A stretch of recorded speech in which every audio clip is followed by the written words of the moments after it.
Welcome to Fix It Home Improvement, covering projects that every homeowner should know and great products for home and garden. Hi, I'm JC, and this is where we share weekly home improvement tips. I'm here with my co-host, Cindy. Hello, JC. Hi, Cindy. This week, we're going to be talking about installing a gas cooktop, and we'd like to thank Daniel Bortz, a freelance writer, for sharing some of our tips in an article he wrote for the Money magazine website at money.com. The article is How to Prepare Your Home for Winter and Lower Your Heating Bills. You should check it out. In 1937, a school in New London, Texas, blew up from a buildup of gas in the crawl space from a leaking gas line. A teacher plugging something into an outlet is thought to have ignited the gas. Wow. It killed over 300 students and teachers. Terrible. Since gas is colorless and odorless, no one was aware of the buildup of gas, and because of the school explosion, mercaptan was added to natural gas so you can smell a gas leak. Oh, smart. Mercaptan is a strong-smelling chemical. It has a sulfur-like smell, but some people describe it as the smell of rotten eggs, rotting cabbages, garlic, or very smelly socks. Odorants like mercaptan are also added to propane for residential use. Good. This week we're going to talk about replacing a gas cooktop. We recently installed a gas cooktop at Cindy's cousin's home. It was very exciting. When you open the box on the new cooktop, don't throw out the styrofoam or the packing material or the cardboard. It can be used to set the new cooktop on when you're installing the pressure regulator on the bottom of the unit. That's going to help protect the finish, or you can use a blanket. Attaching the pressure regulator, the gas connector fitting, and the gas connector to the cooktop before you drop it into the countertop is usually easier than working on it while you're on your back inside the cabinet. Right. Before you start your project, look at the manual for what's included with your cooktop and their recommended tools and instructions. So you should make sure you have all the tools and supplies you need before you start the project? Yes. And you should have a gas shutoff valve within 6 feet of the cooktop. Check where the inlet pipe is for the gas coming out of the bottom of the cooktop. If it's in a bad location for a drawer or an oven below your cooktop, you may have to make some adjustments to the pipe, like adding an elbow and a length of pipe, or you might have to cut down a drawer, for example. And in fact, that's what we have to do at your cousin's house. Does she know that? Yes, because the drawer won't shut. So the old cooktop had the inlet pipe at the back corner. The new cooktop has it positioned closer to the front and more towards the center. So that drawer needs to be cut down or shortened. What are the first steps to install a new cooktop? You want to turn off the gas valve under the old cooktop. You'll move the handle 90 degrees so it's perpendicular to the gas pipe. Then unplug the old cooktop. Remove any clamps that are holding the cooktop in place under the countertop. And not all cooktops are going to have clamps. My cousin's old cooktop was held in place by some insulating foam, I think. Right. I had to push the cooktop up from underneath and then use a scraper to work the foam insulation off the countertop. But before you remove the cooktop, you need to remove the gas connector from the gas valve. Right. Hold on to the fitting that it's connected to with an adjustable wrench, and then loosen the nut on the gas connector with another adjustable wrench, and then pull the gas connector away from the fitting. You can push up on the bottom of the cooktop to see if it's loose. Some cooktops will be held in place with double-backed foam or caulk. It could also have a buildup of food or spills holding it to the countertop. If the cooktop doesn't push up easily, you can work it loose with a putty knife under the edge of the cooktop. Before you lift the old cooktop, remove the cooking grates and burners. And once you've removed the cooktop, then you're going to have to clean the countertop. Right. Working in a cabinet is hard on your back and shoulders. Yeah. What can make it better besides hiring somebody else to do the work for you? A large kneeling pad is great to put in the cabinet and over the bottom edge when you're working inside a cabinet for a project like this. Right. Some top-rated kneeling pads are from Klein Tools, Klein, CLC, just the letters C, L, and C, and Gorilla Grip, Gorilla, capital GRIP. Cool. What's next when installing the cooktop? Remove the gas connector flare fitting from the gas shutoff valve. Keep it and the flare fitting from the pressure regulator under the old cooktop if you need to match the size and type when you're purchasing a new gas connector. Okay. And you always want to replace the gas connector and the fittings whenever you change a gas appliance. In older homes, you could have a gas valve with an integrated flare end. You should replace this type of valve to a standard half-inch gas valve, and that way the fittings can be replaced when you change the appliance. Okay. When you're purchasing a gas connector, the fittings can have male or female on the pipe thread side. A standard pressure regulator will have half-inch female pipe thread on both sides. Your gas connector should have 2 flare fittings with half-inch male pipe thread, and that way you can screw into a standard half-inch gas shutoff and a half-inch pressure regulator. If you need to adjust the inlet pipe with an elbow and a length of pipe, you might need a fitting with half-inch female. So check the type of fittings that come with the gas connector. If you're at a home center or a hardware store, an employee can help you with the fittings if you need to purchase an additional one. Connect one of the flare fittings from the new gas connector into the gas valve. Apply pipe thread compound or yellow PTFE pipe thread tape that's rated for gas to the male pipe threads that will be going into the valve. You don't want to put this on the flare side. Can you use regular PTFE tape? You know, many of the PTFE plumbing tape that I've seen is rated for gas or water, but if an inspector looks at this, they're looking for yellow PTFE tape. That way they know it's rated for gas. And if you use something that's not yellow and it's rated for gas, I would keep the packaging in case an inspector ever looked at this. So it's actually yellow? Yes, right. It's yellow in color. Huh. If you're using PTFE tape, you want to wrap it 3 to 5 times clockwise on the male thread. If you're using pipe thread compound, you want to fully coat the threads. Right. Use an adjustable wrench to hold the gas valve and an adjustable wrench to tighten down the fitting. Set the new cooktop on its edge on a blanket or the packaging and apply pipe thread compound or PTFE tape for gas on the male pipe thread coming out of the new cooktop. Cool. Screw the pressure regulator that comes with the new cooktop onto that threaded pipe under the cooktop. It will have an arrow showing the flow of gas on the regulator. Point the arrow at the cooktop and tighten it down by hand. Then hold that pipe with adjustable pliers and tighten the pressure regulator with an adjustable wrench. Apply pipe thread compound or gas PTFE tape to the male pipe threads on the other flare fitting for the connector. Screw the fitting into the pressure regulator. Hold the pressure regulator with an adjustable wrench or pliers and tighten down the fitting with an adjustable wrench. Screw the nut from the gas connector onto the flare side of the fitting on the cooktop. Don't apply any pipe thread compound or PTFE tape to the flare male threads. It can actually cause a leak. Wow. Hold the fitting with an adjustable wrench and tighten the nut with an adjustable wrench. But don't over-tighten the nut. You could damage the connector. Cool. What size adjustable wrenches will you need? Depends on your project, but 6-inch, 8-inch, and 10-inch are good sizes to have. I used an 8-inch and a 10-inch adjustable wrench on the project we did. Mm-hmm.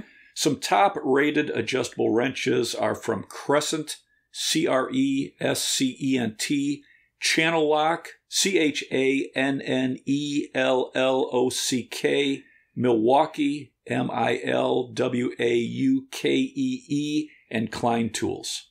What about adjustable pliers?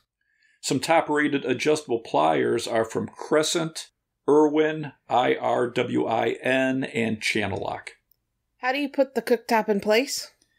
If your cooktop comes with a foam gasket, put it on the bottom edge of the cooktop.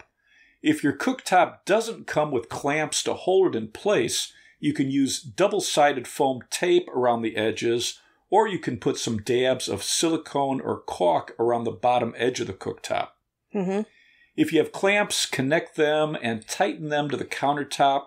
Some instructions recommend not to over-tighten the clamps on stone or solid surface countertops. Yeah, that would suck to crack it. Yeah. Once the cooktop's in place, plug in the unit, Screw the nut from the gas connector onto the fitting on the gas valve. Use an adjustable wrench to hold the fitting and an adjustable wrench to tighten the nut. Don't over-tighten it, and don't put pipe thread compound or PTFE tape on the male threads on the flare side.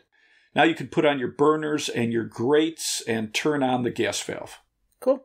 Use a gas leak detector solution to test all the gas connections. This will show bubbles, even with a very small leak, and then tighten any connections that show a leak till they don't bubble anymore. I put down an old towel in the cabinet to catch the solution. Once you've tested, wipe down the fitting and the connector after applying the solution. With a paper towel? Yeah, paper towels or an old rag, yeah. Okay.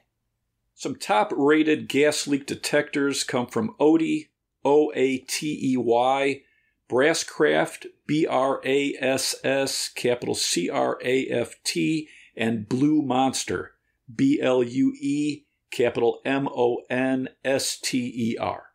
Test all your burners and make sure they can all be on at the same time with a full flame. If you purchase the wrong gas connector, it could reduce gas flow when all the burners are on. And the first time you light your burners, it's going to take a little longer to light because you have to get rid of the air in the line. Okay. Let's talk about the BTUs for the cooktop. Okay. Each burner has different BTUs, right? Yeah, most cooktops are going to have different size burners. Like the cooktop we put in was 39,000 BTUs with 5 burners. One burner is 13,000 BTUs. Another one is 10,200 BTUs. Another burner is 3,800 BTUs. And then there were 2 burners, 6,000 BTUs each. So you need to know the total BTUs. Right. And you can find that in the specifications if you're shopping online. You also find that in the owner's manual. You need to know the total BTUs to match to your gas connector. So when I picked up a gas connector for this project, I made sure it was rated higher than 39,000 BTUs. How do you choose a gas connector? Because some of the packaging is confusing.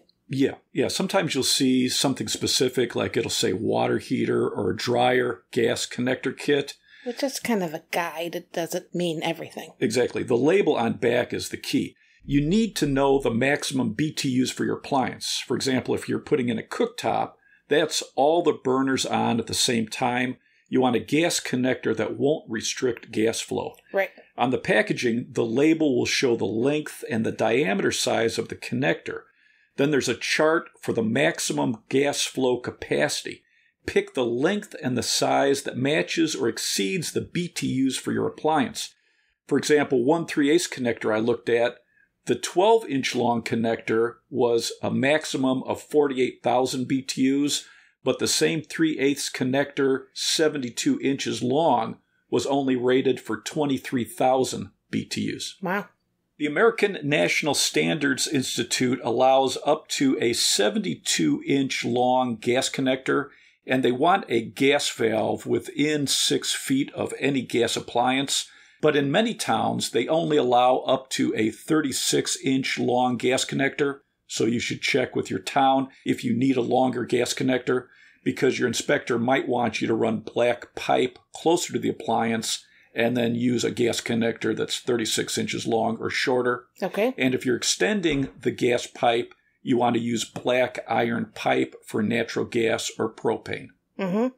I think it's important. You should repeat how to safely connect a gas connector. Okay.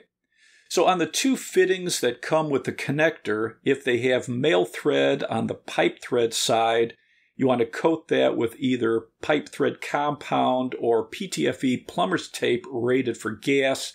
If you have a female iron pipe side on the fitting, then you would put PTFE tape or pipe thread compound on the male thread that you're screwing into. On the side with the flare fitting, you never want to put any tape or compound. It can cause the connection between the flared end and the tubing to leak. You want a metal-to-metal connection. Okay. Use 2 pipe wrenches to tighten all the connections, but don't over-tighten the flare side. It could damage the tubing. And once you turn on the gas, always use a gas leak detection fluid to test all the connections. A soapy solution isn't recommended anymore. Depending on the soap you use or how much soap you used, you may not be able to detect a small leak. And chlorides in some soap can damage some connectors. So use an actual gas leak detector. Absolutely. And then wipe off the solution after you've checked for leaks. If you have a gas connector with a safety fitting, and this restricts the flow of gas if there's excess flow or high temperatures, it needs to be connected to the gas valve. Okay. How long do gas connectors last? Watts, the company that makes the Dormont gas connectors, says stainless steel flexible gas connectors are designed to last the life of your appliance. Okay. The gas connector should be replaced if the appliance is moved or whenever a new appliance is installed. Never reuse a gas connector or the fittings. Okay. What are some top-rated gas connector companies? Dormont, Dormont, Eastman, Eastman, and Brasscraft. What are the dangers of a gas leak? Healthline says a gas leak can change the amount of oxygen available in your home, which can cause headaches, dizziness, nausea, eye and throat irritation, fatigue, and breathing problems. They say if there's a mild gas odor, open windows, turn off any pilot lights, and call the gas company. If there's a strong gas odor, exit your home immediately. Gas is extremely volatile. If you've had a leak for a while, there's a risk of an explosion. Call the emergency number for your utility company, but not in or near your home. Phones can cause sparks, which could ignite the gas. Healthline suggests going to an emergency room if you have any symptoms. If you're in your home and you smell gas, don't turn on or off any switches because that causes sparks. Don't plug anything into an outlet or remove anything from an outlet. Don't do anything that could cause a spark. Right. Do you have anything else to add? Replacing a gas cooktop is a pretty easy project, but if you're unsure or uncomfortable working with gas, have a professional install it. A gas leak is a fire or explosion risk. Right. And always test all the gas connections with a gas leak detector solution. Let's wrap this up. You can subscribe to the podcast on your favorite podcast app. If you enjoyed it, please leave us a review. You can check out our home improvement videos on our YouTube channel, Fix It Home Improvement. And you can subscribe to that as well. You can download our ebooks, Home Improvement Solutions, What Every Homeowner Should Know, books 1 through 16 on Amazon. If you enjoyed it, please leave us a 5-star rating and review. You can email us at fixitpodcast@gmail.com. You can follow Cindy on Twitter @FixitCohost, and you can follow us on Instagram, Fixit Home Improvement. Thank you for listening. Talk to you next week.